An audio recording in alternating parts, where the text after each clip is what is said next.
안녕하세요. 세상을 바꾸는 작지만 강한 흐름 채널 M&L의 밸류 크리에이터 김장길입니다. 오늘은 뜬금 인포인데요. 조금 여태까지는 제가 뜬금 인포에서는 주로 창업경진대회나 이런 내용들을 좀 알려드렸었는데요. 오늘은 이제 말 그대로 인포메이션이기 때문에 여러분들한테 도움이 될 만한 그런 정보들, 그렇지만 강좌로 엮기에는 좀 너무 짧은 내용들, 그런 내용들을 좀 이렇게 다뤄볼까 합니다. 그 중에 이제 첫 번째 시리즈로 제가 마련한 거는 공부합시다 시리즈입니다. 그래서 그 공부합시다 시리즈 중에서 오늘 말씀드릴 거는 여기 나와 있는 것처럼 창업 용어 사전이라고 하는 내용이고요. 이 시리즈를 제가 만든 이유가 있어요. 어, 얼마 전에 이제 저희 창업자분들 중 한 분이 이제 지원 사업이었나 어디 이게 지자체였나 거기 그 심사를 갔다 왔는데요. 평가를 받으러 갔다 왔는데 거기 계신 분께서 뭐 이상한 영어로 얘기를 하는데 뭔 소리인지 몰라가지고 이렇게 좀 뭐냐고 물어봤더니 이렇게 좀 약간 그 면박 정도는 아닌데 이제 창업하는 사람이 그것도 모르냐라는 식으로 이제 대답을 하셨다고 하더라고요. 그래가지고 아 이게 참 그러면 안 되는데 또 이런 경우도 있긴 있구나 싶어가지고 이것도 한번 여러분께 말씀을 드리는 게 좋겠다라고 생각을 했습니다. 일단은 뭐 이 업계에서 많이 쓰이는 용어들이 있기는 해요. 많이 쓰이는 용어들이 있기는 하고 저는 개인적으로 필요에 따라서 그 용어들을 쓰기는 하지만은 좀 뭐라 그래야 되나 그렇게 선호하지는 않아요. 제가 예전에 한번 MVP라고 하는 단어를 쓰면서 이제 그 시제품을 얘기한다라고 말씀을 드리면서 한번 말씀드린 적이 있는데요. 저는 사실 그 MVP라고 하는 단어를 작년에 알았어요. 작년에. 예. 창업 보육을 한 3년인가 4년을 하고 기업 컨설팅을 한 3, 4년을 다녔거든요. 근데 작년에 알았어요. 이게 어떻게 보면 창피하지 않냐라고 할 수도 있는데요. 근데 저는 아니 시제품이면 시제품이고 뭐 거기에서 뭐 시제품도 몇 가지 등급이 있긴 하거든요. 뭐 거기 나눠가지고 얘기를 하면 되는 거지. 뭐 그렇게 영어를 쓰는지를 좀 이해가 안 되긴 하거든요. 뭐 예를 들어서 우리가 병원 가가지고 이렇게 의사 선생님한테 진찰 받으면은 아 이마에 열이 좀 있네요. 그럼 열이 있는 거지. 의사 선생님이 우리한테 뭐 이마에 피버가 있네요. 이렇게 얘기는 안 하잖아요. 근데 엄연히 의학 용어에서는 피버라고 하는 전문 용어를 쓰긴 쓰거든요. 영어 단어를. 왜냐하면은 그쪽 업계에서는 통상적으로 허용이 되는 내용들이 있고 또 많은 부분들이 실제로 영어하고 혼동이 돼서 혼용이 돼서 일어나기 때문에 어쩔 수 없이 그런 전문 용어를 쓰는 건 있는데요. 근데 뭐 창업자들이 사업을 잘해야 되는 게 중요한데 뭐 영어 공부를 시키고 있는 것 같아요 보면은. 그래서 사실 이거를 알고는 있어도 뭐 다뤄야 되나 말아야 되나 좀 고민도 많이 했었는데 뭐 일단은 알아두는 게 좋긴 하겠죠. 뭐 모르는 거보다는 나을 테니까요. 일단 오늘 제가 말씀드릴 내용은 네 가지입니다. MVP, 그다음에 BEP, KPI, 마일스톤이라고 하는 거고요. 뭐 간단하게 말씀드리면 MVP는 최소 요건을 만족하는 시제품을 말하고요. BEP는 손익분기점, 그다음에 KPI는 핵심 성과 지표, 그다음에 마일스톤은 단기적 사업 계획이나 실적 목표인데요. 한 요 정도 단어만 보고 금방 무슨 뜻인지 아시는 분들은 그냥 여기서 끊고 넘어가시면 되고요. 요걸 좀 더 구체적으로 알고 싶어 하시는 분들은 계속 이 얘기를 들어주시면 되겠습니다. 뭐 여기서 아마 여러분께서 제일 이해가 안 되는 건 핵심적 성과 지표가 아닌가 싶은데요. 뭐요 부분에 대해서도 한번 말씀을 드리도록 하겠습니다. 자, 그럼 첫 번째 이제 MVP인데요. 미니멈 바이어블 프로덕트. 그러니까 영어 말 그대로 하면은 최소한으로 가용 가능한 이제 제품이란 뜻인데요. 이건 뭐냐면은 사업 아이템이 있잖아요. 그 아이템의 핵심 기능을 확인할 수 있는 최소 수준의 시제품이에요. 그래서 여기서 핵심 단어는 여기는 최소 수준이라는 거, 그 다음에 핵심 기능이라고 하는 거죠. 이건 어떤 의미냐면은 실제로 어떤 종류의 제품을 만든다 그러면은 그 제품이라고 하는 것은 단순히 어떤 기능성만 갖고 있는 게 아니고 뭐 외형이나 컬러 이런 디자인적 요소와 그 외에 기본적으로 갖춰야 될 여러 가지 부가 기능들을 다 포함해서 보통 하나의 제품으로 나오거든요. 그런데 이제 어떤 경우에는 그런 완제품까지 가기 전에 일단 내가 새로운 아이템을 가져왔다 그러면 그 아이템이 실제로 동작하는 것인지 아닌지 그 실현 가능성을 봐야 되잖아요. 그런 경우에는 다른 요소들을 다 빼버리고 가장 핵심적인 기능, 정말 키포인트라고 할 수 있는 그것만 이제 살려가지고 갈 수 있는 그런 시제품이 먼저 우선되어야 되겠죠. 그래서 그런 걸 우리가 보통 MVP라고 얘기를 하고요. 그러니까 좀 우리가 아는 그 MVP가 아니에요, 이게. 이 MVP 같은 경우는 그 정도 인지하시면 되는데 다만 이 최소 수준에 대한 의미가 사람에 따라서 조금 달라요. 그러니까 우리가 생각하는 최소 수준은 정말 정말 최소한의 기능을 만족시키는 그런 제품이라고 생각을 하는데 어떤 분들은 그래도 좀 웬만큼 뭐라 그래야 되나 좀 양산까지는 안 가더라도 좀 껍데기가 제대로 외형이 잡혀가지고 그럴듯하게 보이는 그런 제품 수준까지 요구하는 분들도 있는데요. 그건 어차피 사람에 따른 취향 차이라서 거기까지 뭐 인지를 하실 필요는 없고요. 그냥 오늘은 단어만 얘기를 하는 겁니다. 정확하게 어떤 의미인지 모르실 것 같아서 예제를 하나 갖고 왔어요. 예를 들어서 여러분이 스마트 볼펜을 만든다고 칩시다. 이 스마트 볼펜의 핵심은 일정 알림 기능이 들어가 있다라고 하게 돼 있어요. 그럼 이 경우에 MVP라고 하게 된다 그러면은요. 일단 먼저 일정 알림 기능이 어떤 식으로든 들어가야 되겠죠. 다만 일정을 알린다라고 하는 거는 뭐 LCD가 달려 있고 거기서 시간이 뜨면서 뭐 이렇게 그 메시지가 뜨는 그런 것까지도 있지만은 아주 단순하게 생각하면은 그냥 이 볼펜 안에서 이게 비품이 삑삑삑삑 나오는 그런 것도 알림 기능은 일단 있는 거죠. 그러면은 예를 들어서 내가 구글 캘린더와 이 안에 어떤 칩이 연동이 돼가지고 캘린더에 어떤 내용이 들어갔을 때 이 칩에서 삑삑삑삑 소리가 나면 아 이때 무슨 일정이 있는구나 이 정도만 돼도 기본적으로 일정 알림 기능이란 건 최소한도로 충족이 된다고 볼 수 있습니다. 그리고 또 하나 스마트 볼펜이라고 했기 때문에 기본적으로 볼펜 모양이 웬만큼은 나와야 되고요. 그 다음에 볼펜 심도 들어가야 되겠죠. 한 이 정도가 MVP라고 볼 수가 있는 거예요. 그래서 뭐 예를 들어서 뭐 일정 알림 기능을 가진 스마트 볼펜인데 이만하다 그러면은 그건 좀 MVP라고 보기에는 조금 애매하죠. 왜냐면은 볼펜으로 쓸 수는 없으니까. 그렇지만 만약에 일정 알림 기능 자체가 너무 중요한 핵심 기능이고 이게 만들어지기 위해서 일단은 덩치가 커질 수밖에 없다 그러면 이것도 MVP라고 얘기를 할 수가 있는 겁니다. 왜냐하면 그 다음 단계에서는 진짜 시제품 점점 축소시키면 되는 거고, 그러니까 소형화도 시제품을 만들어가고 제품을 개발하는 하나의 과정인 거고, 또 일정 알림 기능도 뭐 그게 무슨 일정 알림 기능이냐, 뭐 비품이 나면은 그 다음에 무슨 뭐 디스플레이도 있고 뭐 어떤 메시지 떠야 되는 거 아니냐라고 하면은 물론 이제 그런 기능까지 넣어서 MVP로 잡을 수도 있겠지만은 결국엔 그런 기능이라는 거는 디스플레이에다가 이제 메시지를 띄워주는 거니까 제일 중요한 거는 이 볼펜에 내가 설정해 놓은 다른 곳에 있는 일정이 전송이 돼서 반응을 한다. 그 정도만 보여주는 것도 MVP라고 할 수가 있죠. 그래서 MVP를 어느 하나다라고 딱 정의할 수는 없고요. 다만 여러분께서 실제로 이 제품을 만들 때 여기까지 내가 완성했기 때문에 이후에 들어가는 작업은 뭐 비용과 시간과 노력만 들어가면 되는 거다라는 정도로 얘기가 될 수 있으면은 충분히 좋은 MVP가 될 수 있다. 이렇게 인지를 하시면 되겠습니다. 마찬가지로 이제 뭐 끓는 물 넘침 방지용 냄비 뚜껑이라고 하는 제품을 만든다고 칩시다. 이 경우에 MVP가 되려면은요. 기본적으로 냄비 뚜껑 모양을 갖고 있어야 되고 무엇보다도 디자인이 어떻게 되는지 색상이 어떻게 되는지 소재가 어떻게 되는지 모르겠지만은 어쨌든 물을 부글부글 끓이고 딱 엎어놨을 때 그 물이 끓어서 넘치지 않는 거를 입증할 수 있으면 되는 거예요.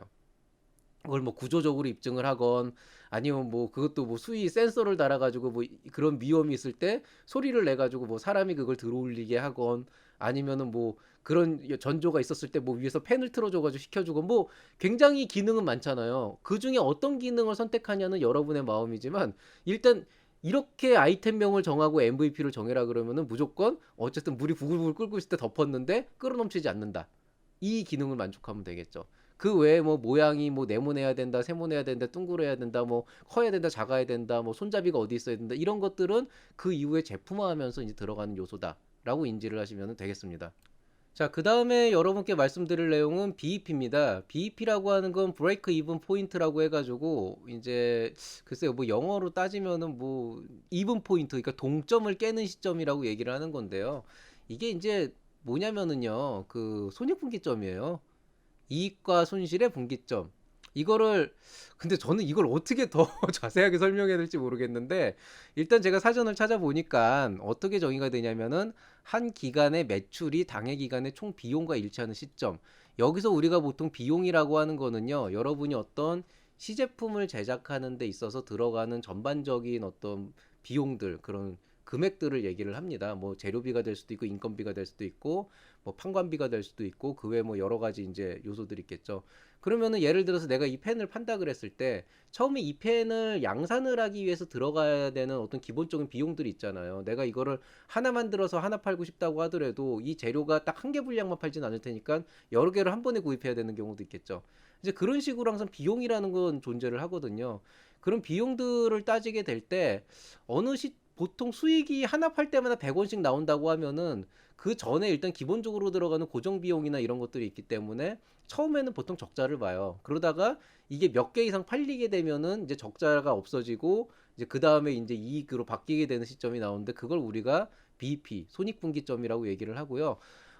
통상적으로 보면은 원래 이 BEP는 투자금 회수 시점하고 조금 의미가 달라요. 왜냐하면 투자금이라고 하는 건 예를 들어서 공장을 설립한다 그러면 공장을 세우고 거기에다가 뭐 설비를 들여놓고 해가지고 들어가는 막 몇 억 정도 되는 그 자본금까지 다 합쳐가지고 투자금으로 봐야 되는 건데 그거를 회수하려면은 한 몇 년 기업을 해도 뽑기 어려운 경우가 있거든요. 뭐 단적으로 얘기해서 뭐 카페를 한다 그래도 카페의 손익분기를 투자금 회수 시점으로 잡아버리면은 뭐 5년을 해도 못 뽑는 경우가 많죠. 이 내용을 조금 더 정확하게 표현을 하기 위해서 이제 밑에 있는 그래프를 보시면은요. 이제 일반적으로 이제 가로 쪽이 여러분이 제품을 판매하는 양, 만약에 여러분이 이제 IT 쪽 하드웨어 제품이 아니다라고 얘기를 하게 되면은요. 그때는 이제 서비스나 그런 앱이나 이런 걸로 이제 개념을 잡으시면 되겠습니다. 어쨌든 뭔가 수익이 실제로 발생하는 판매량이 있을 거고요. 이용자 수가 있을 거고, 그 다음에 이제 매출이라고 하는 게 존재를 하게 되겠죠. 그럼 그 사이에서 판매량이 늘어날수록 어떻게 됐든지 간에 그만큼 들어가는 비용도 늘어납니다. 왜냐하면 제품을 하나씩 판다는 거는 어찌됐건 간에 거기에 들어가는 부대 비용들이 계속 들어간다는 거죠. 이게 IT 서비스 같은 경우에는 조금 다르기는 합니다. 이제 앱 개발 같은 경우에는 초기에 많은 비용이 들어가게 돼 있고, 그 다음에 실제 앱이 팔리는 시점에는 원자재라는 개념 자체가 없기 때문에 뭐 서버 비용 정도가 이제 총 비용 정도가 되게 되는데요. 뭐 그거는 적당히 그냥 산정을 하시면 되고요. 적당히 잘 알아서 이해를 하시면 되고 일단 뭐 일반적인 제품 판매라고 하게 되면은 판매량이 늘어날수록 비용이 늘어나고 그 판매량만큼 이익이 이제 발생을 하게 됩니다. 근데 이제 문제는 뭐냐면은 처음에는 비용 금액이 대체로 커요. 비용 금액이 크기 때문에 항상 보면은 그 이익이 비용보다 적게 돼 있고요. 그렇게 되기 때문에 결과적으로는 요 순간에는 적자 상태를 면할 수가 없게 되는 겁니다. 지금 무슨 얘기냐면은 여러분이 예를 들어서 떡볶이를 판다고 했을 때 처음에 떡볶이를 팔기 위해서 이제 아침에 문을 열고 시작을 하면은 적어도 그날 하루에 몇 개 정도는 팔아야 내 수중에 얼마가 들어오냐라고 하는 게 계산이 되는데요. 만약에 떡볶이를 열심히 만들어 놨는데 한 그릇밖에 못 팔았다 그러면은 1,000원밖에 안 들어오잖아요. 근데 그날 제가 떡볶이를 팔기 위해서 준비했던 여러 가지 부대 비용들이 있을 거고 뭐 재료비부터 뭐 가스비 이런 전기세 이런 게 다 있을 거고 내 인건비까지 포함이 되게 된다 그럼 그거는 적자가 되죠. 그러면은 적어도 내가 오늘 하루 이렇게 해가지고 공치지 않고 어느 정도 이익을 얻었다라고 하려면 적어도 그 떡볶이가 뭐 예를 들어 하루에 100그릇 이상은 팔려야 된다든지 이런 어떤 기준치가 있잖아요. 그 기준치가 이제 이익이 계속 증가하다가 비용을 넘어서 가지고 순수하게 내 주머니에 꽂히는 돈으로 바뀌게 되는 그 전환점이거든요. 그 전환점 여기를 바로 우리가 손익분기점이라고 얘기를 합니다. 요건 투자금하고는 다르죠. 투자금은 이러한 순이익들이 모이고 모여가지고 결국에는 몇 년 정도 지났을 때 완전하게 그거를 넘어가서 그 투자금을 쉽게 얘기해서 그게 대출금이다 그러면 대출금을 다 가는 그 시점이 투자금 회수 시점이라고 볼 수가 있고요. 뭐 그게 아니고 너무 잘 돼가지고 누군가가 이 가게를 인수받고 싶다, 이 사업을 인수받고 싶다라고 해서 뭔가 흔히 권리금 같은 그런 추가 비용을 내고 이제 팔렸을 때 흔히 엑시시라고 하는 그런 일이 일어났을 때는 또 그것도 투자금 회수가 되겠죠. 그러니까 좀 개념 자체는 다른데 어쨌든 손익분기라고 그냥 이해하시면은 대체로 대응하시기는 되게 좋을 거다라고 말씀을 드리고 싶습니다. 자, 그 다음에 이제 KPI죠. 이게 제일 좀 많이 헷갈려 하시는 부분들이에요. 그러니까 핵심 성과 지표라고 얘기를 하는데, 이거 이제 뭐냐면은 조직이 추구하는 핵심 목표를 수치화한 지표라고 얘기를 돼 있죠. 이게 말은 좋은데, 이게 쉽게 얘기해서 어떤 거냐면 이런 거예요. 예를 들어서 제가 이 볼펜을 만들어서 판매를 하는 회사를 운영한다고 치게 되면은, 우리 회사의 핵심 목표라고 하는 건 말 그대로 영리적인 측면에서 실제로 수익을 내려는 측면에서 보게 되면은 가장 핵심 목표는 뭐예요? 이 볼펜을 많이 파는 거죠. 그러면은 이 볼펜의 판매량, 매출액이 핵심 성과지표 KPI가 되는 거예요. 그럼 이렇게 당연한 거를 왜 이렇게 KPI라는 복잡한 얘기로 설명을 하냐라고 하는 거는요. 이제 이런 볼펜을 만들어서 파는 거는 서비스 BM 자체가 너무 명확해요. 그냥 만들어서 팔면 돼요. 그 사이에 뭐 BM 안에서 뭐 물론 수익 뭐 어떻게 이제 마케팅을 어떻게 하고 시장 진입을 어떻게 하고 이런 복잡한 BM이 있지만 기본적인 수익 창출 구조는 되게 단순하거든요. 그런데 일반적으로 요즘 하는 창업들은요. 여러분이 하는 창업 아이템은 거의 대부분이 수익 구조가 되게 복잡한 경우가 많아요. 특히 플랫폼 쪽으로 넘어가게 되면은 도대체 어떤 가치를 상승시켜야 이게 수익으로 실제로 이어질 것이냐. 그걸 정의를 해야 되는데 그게 쉽지가 않다는 거죠. 그래서 단순히 제품을 파는 게 아니라면은 그 아이템 종목에 따라서 KPI가 굉장히 많이 달라질 수 있고, 그러다 보니까 어떤 경우에 이제 그런 거죠. 쉽게 얘기해서 이런 걸 정말 쉽게 보통 질문을 할 때 저는 이렇게 질문해요. 그래서 여기서 도대체 어떻게 우리 회사는 돈을 버는 거죠?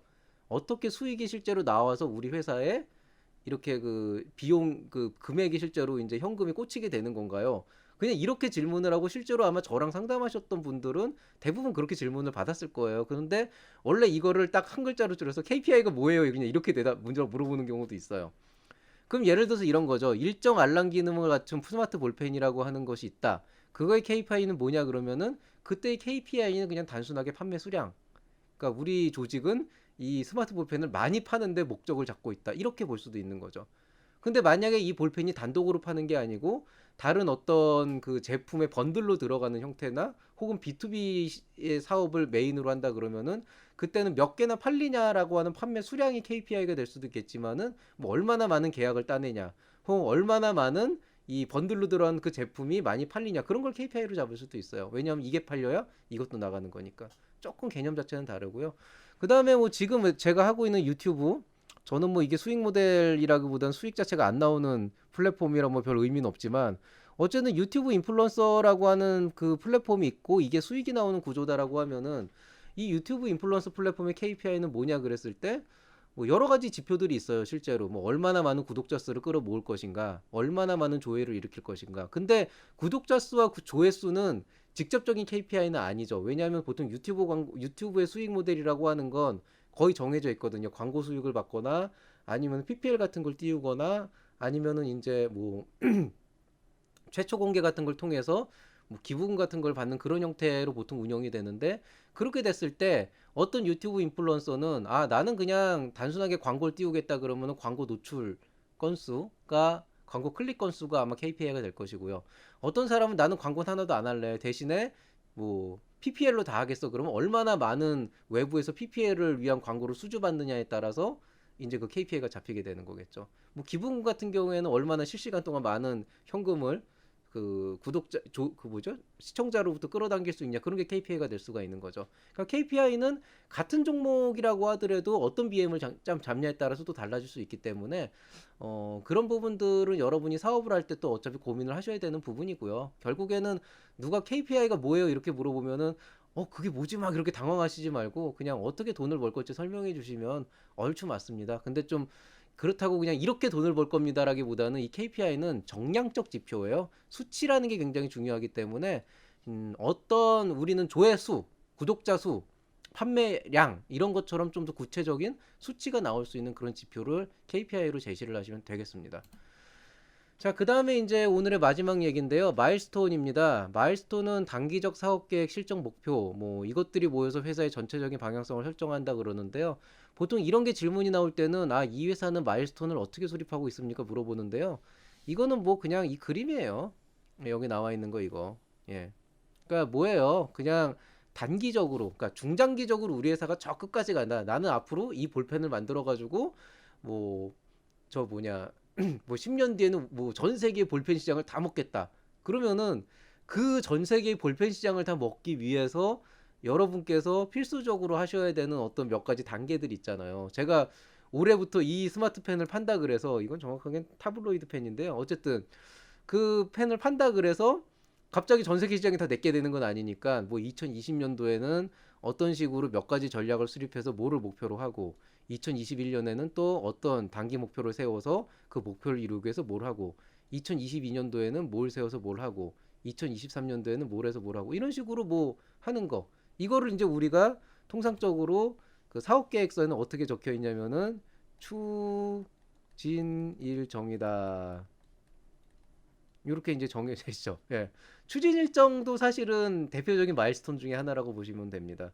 그럼 마일스톤을 어떻게 그리는 게 좋겠느냐라고 하면은 전 오늘 용어를 말씀드리러 나온 거니까요. 인터넷에 마일스톤 쳐보시면은 뭐 이미지도 굉장히 멋있는 거 많이 나오니까 그런 거 바탕으로 괜찮은 마일스톤 하나 정도는 수립해 놓고 뭐 필요할 때 남들한테 보여줄 수 있으면 그것도 나름대로 좋겠다고 생각을 합니다.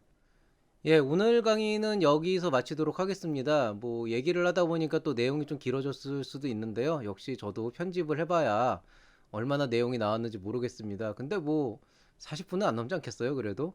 예, 오늘 뜬금 인포 공부합시다 코너는 요 정도로 마무리를 하도록 하겠습니다. 기타 관련해서 궁금하신 분들은 뭐 뜬금 인포에서 다루는 건 굉장히 라이트한 내용이라서 궁금하신 것들은 뭐 댓글로 남겨주셔도 좋고요. 혹시 뭐 개인적으로 제가 이 만든 자료가 뭐 따로 받고 싶으시다거나 아니면은 이제 별도로 문의할 일이 있다라고 하시면은 언제든 열려있는 채널 M&R Q&A 창구를 이용해 주시면 되겠습니다. 링크를 찍어 주셔도 되고 여기 나와 있는 QR코드를 눌러 주셔도 되겠습니다. 늘 말씀드리지만 저녁 10시 이후에 그 모든 문의 사항이 확인이 가능하기 때문에 약간 시간이 지연될 수 있는 점 양해 부탁드리고요.